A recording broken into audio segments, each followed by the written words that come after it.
प्रश्नावली 10.1 बनाने से पहले वृत्त के बारे में जान लेंगे। वृत्त में यहाँ जो प्रयोग होगा उसी के बारे में जानेंगे। अगर ये हम जान लेंगे अच्छे से तो सवाल आप खुद से सॉल्व कर लीजिएगा।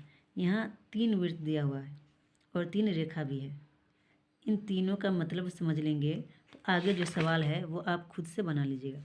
तो चलिए इस वृत्त को और इस रेखा को समझते हैं। पहला जो है इसमें एक वृत्त है और एक रेखा है। रेखा जो है वृत्त से स्पर्श नहीं कर रही है, वृत्त को ये टच नहीं कर रही है, नहीं छू रही है, मतलब ये वृत्त से अलग है, इसको प्रतिच्छेद नहीं कर रही है। छूने का मतलब क्या, इससे होकर गुजरेगी, नहीं गुजर रही है, अलग है, प्रतिच्छेद नहीं कर रही है, तो ये रेखा कहलाएगी अप्रतिच्छेदी रेखा। जो वृत्त से अलग हो, वृत्त को छुएगी ही नहीं, तो इसे बोलेंगे अप्रतिच्छेदी रेखा, मतलब ये प्रतिच्छेद नहीं कर रही है। बस इसका इतना ही जानना है कि अगर वृत्त से रेखा अलग हो तो वह अप्रतिच्छेदी रेखा हो जाएगी। और यहाँ 2 नंबर में है क्या कि एक वृत्त है और इससे एक रेखा जा रही है, वृत्त के अंदर से होकर गुजर रही है, तो इसको क्या करिए, प्रतिच्छेद कर रही है। और वृत्त को ये 2 बिंदु पर प्रतिच्छेद करती है, मतलब यहाँ भी इसको काट रही है और यहाँ भी इसको काट रही है। यहाँ इन दोनों बिंदु से होकर गुजर रही है, तो जब एक रेखा वृत्त के 2 बिंदु से होकर गुजरेगी तो उसे बोलेंगे प्रतिच्छेदी रेखा। ये रेखा प्रतिच्छेदी है, जिसे बोलते हैं छेदक रेखा। इसे क्या बोलेंगे, छेदक रेखा। तो इसको छेद करते हुए चली गई ना, इसको चीरते हुए गई है, छेद करते हुए, इसलिए इसे बोलेंगे छेदक रेखा। ये समझिए, ये वृत्त को 2 जगह पर काटेगी, वृत्त के व्यास को 2 बिंदु पर, यहाँ पे भी यहाँ पे भी, तो छेदक रेखा हो जाएगी ये। तो ये भी था आसान कि वृत्त के अंदर से होकर जाएगी तो वो छेदक रेखा हो जाएगी और ये 2 बिंदु पर काटेगी। और तीसरा है, और तीसरी रेखा जो है यहाँ पे, ये एक बिंदु से होकर गुजर रही है, मतलब ये वृत्त को टच करते हुए जा रही है, इसके अंदर नहीं गई है, नहीं इससे बाहर है, इसको इससे सट कर गई है, इसको स्पर्श करते हुए गई है, तो इसे बोलते हैं स्पर्श रेखा। इस रेखा को क्या बोलेंगे, स्पर्श रेखा। वृत्त को छूते हुए कोई रेखा जाएगी तो उसे बोलेंगे स्पर्श रेखा। और ये जो बिंदु पर, जिस बिंदु पर टच करेगी उसे बोलते हैं स्पर्श बिंदु। ये क्या हो जाएगा, स्पर्श बिंदु। ये तीसरा वाला जो है इसको समझना ज़्यादा जरूरी है।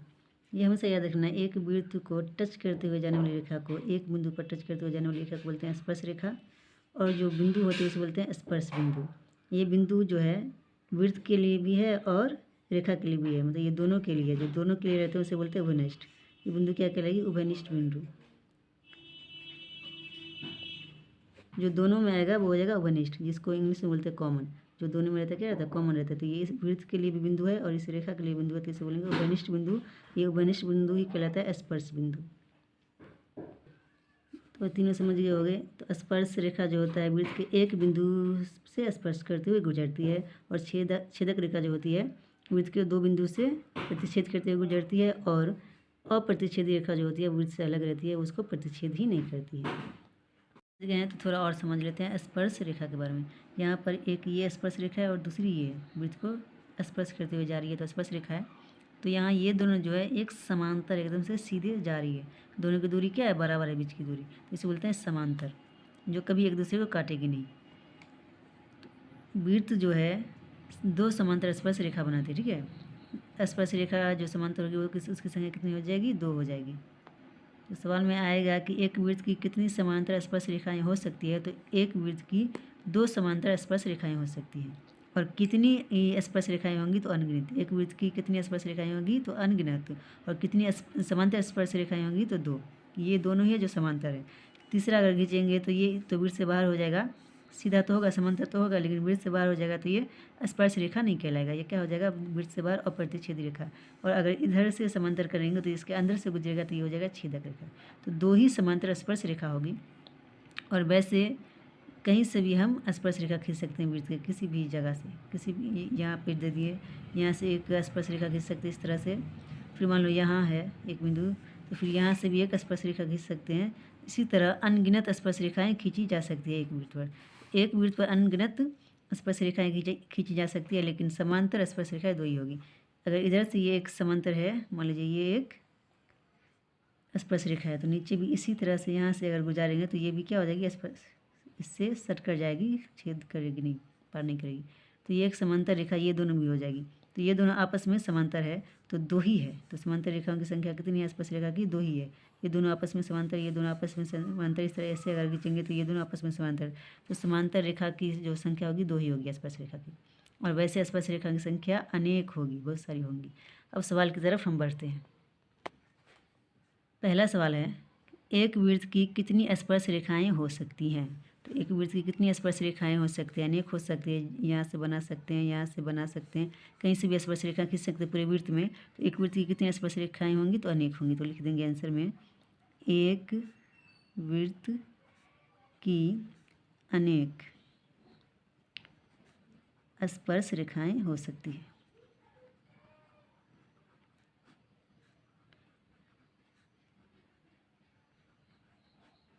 ये तो समझ आ गया होगा। अब 2 नंबर है, खाली स्थान को भरना है। इसमें है कि किसी वृत्त की स्पर्श रेखा उसे बिंदुओं पर प्रतिच्छेद करती है। किसी वृत्त की स्पर्श रेखा, ये वृत्त की स्पर्श रेखा है, इसे कितनी बिंदु पर प्रतिच्छेद करती है? तो एक ही बिंदु पर, एक ही बिंदु पर है ना, प्रतिच्छेद कर रही है।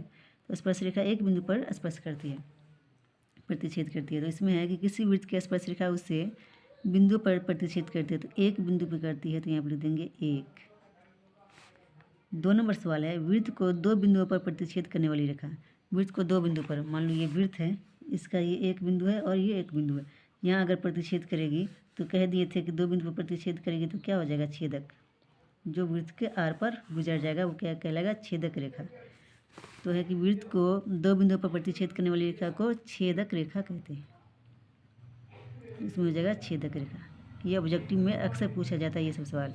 ऑप्शन दिया रहेगा छेदक रेखा, प्रतिच्छेदी रेखा और प्रतिच्छेदी रेखा, तो उसमें आपको छेदक रेखा भरना होगा। 3 नंबर सवाल है, एक वृत्त की खाली स्थान समांतर स्पर्श रेखाएं हो सकती हैं। तो एक वृत्त की समांतर स्पर्श रेखाएं कितनी होती हैं? 2 होती है। तो एक वृत्त की 2 समांतर स्पर्श रेखाएं हो सकती हैं। वृत्त तथा उसकी स्पर्श रेखा के घनिष्ठ बिंदु को कहते हैं। वृत्त तथा उसकी स्पर्श रेखा, ये वृत्त है, इसके स्पर्श रेखा के घनिष्ठ बिंदु ये है, इसे क्या कहते हैं? तो इसे बोलते हैं स्पर्श बिंदु। ये पहले समझा चुके हैं। तो स्पर्श रेखा के घनिष्ठ बिंदु को स्पर्श बिंदु कहते हैं। स्पर्श रेखा की बिंदु स्पर्श बिंदु, तो यहाँ लिख देंगे स्पर्श बिंदु। ये खाली स्थान कंप्लीट हो गया। 3 नंबर सवाल है, 5 सेंटीमीटर त्रिज्या वाले एक वृत्त के बिंदु P पर स्पर्श रेखा PQ केंद्र O से जाने वाली एक रेखा से बिंदु Q पर इस प्रकार मिलती है कि OQ बराबर 12 सेंटीमीटर, PQ की लंबाई ज्ञात कीजिए। 5 सेंटीमीटर त्रिज्या वाला एक वृत्त है। मान लीजिए एक वृत्त है जिसकी त्रिज्या क्या है? 5 सेंटीमीटर है। ये त्रिज्या होगी इसकी 5 सेंटीमीटर। ये जो त्रिज्या है, यहाँ से एक स्पर्श रेखा है। सवाल में कह रहा है कि 5 सेंटीमीटर त्रिज्या वाले एक वृत्त के बिंदु P पर स्पर्श रेखा PQ केंद्र O से, 5 सेंटीमीटर त्रिज्या वाले एक वृत्त के बिंदु P पर स्पर्श रेखा है। ठीक है, तो बिंदु P पर क्या है? स्पर्श रेखा। इसको हम बिंदु P मान लिए, तो इससे एक स्पर्श रेखा खींचेंगे। ये क्या है? एक स्पर्श रेखा है जो इसको स्पर्श करते हुए जा रही है।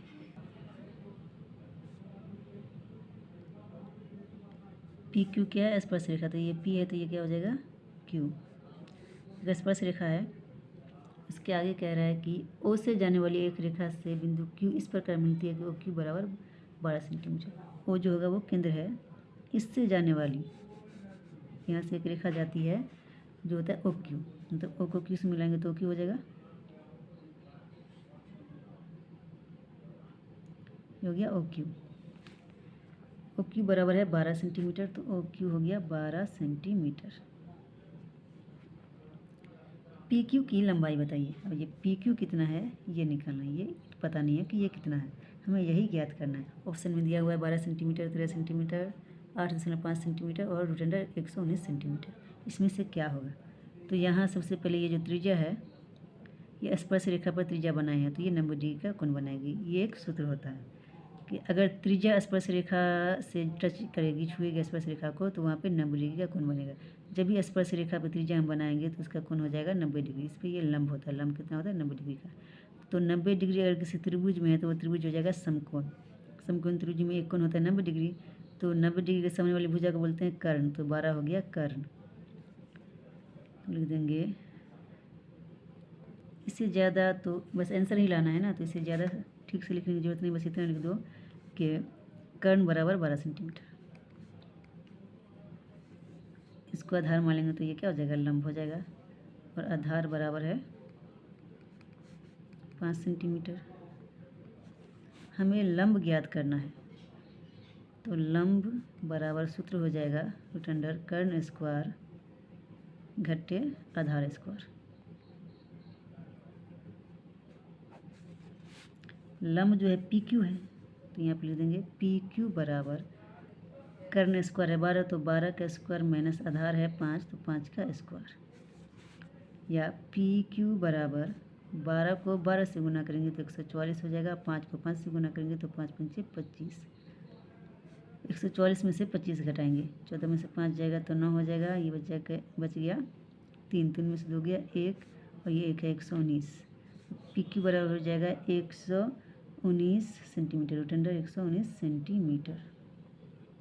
ये इसका आंसर हो जाएगा। तो 119 है इसमें, रूट अंडर 119 है डी में, तो डी नंबर आंसर इसका सही है। सवाल है, एक वृत्त खींचिए और दो एक दी गई रेखा के समांतर दो ऐसी रेखाएं खींचिए। दो जगह पर 2 दे दिया, तो इस 2 को कर दीजिए, मतलब कोई एक ही 2 होगा। एक वृत्त खींचिए और एक दी गई रेखा के समांतर दो ऐसी रेखाएं खींचिए कि उनमें से एक स्पर्श रेखा तथा दूसरी छेदक रेखा हो। एक वृत्त खींचना है और एक रेखा में खींचना है, और इसके समांतर एक स्पर्श रेखा होगी, दूसरी छेदक रेखा होगा।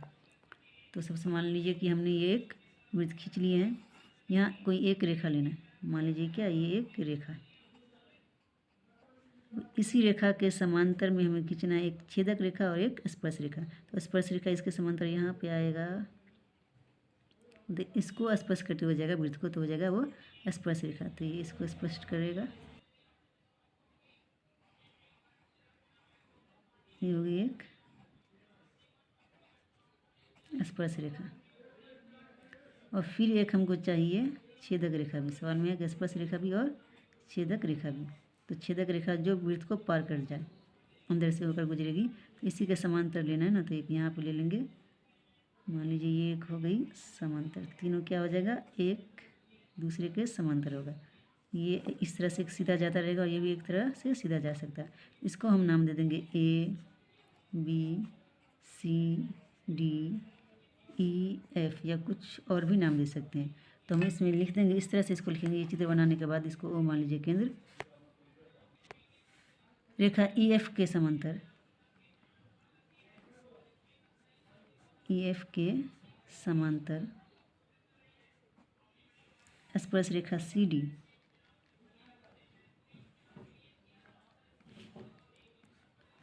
सी डी और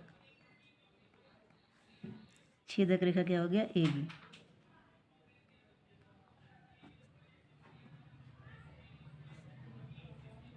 ए बी है।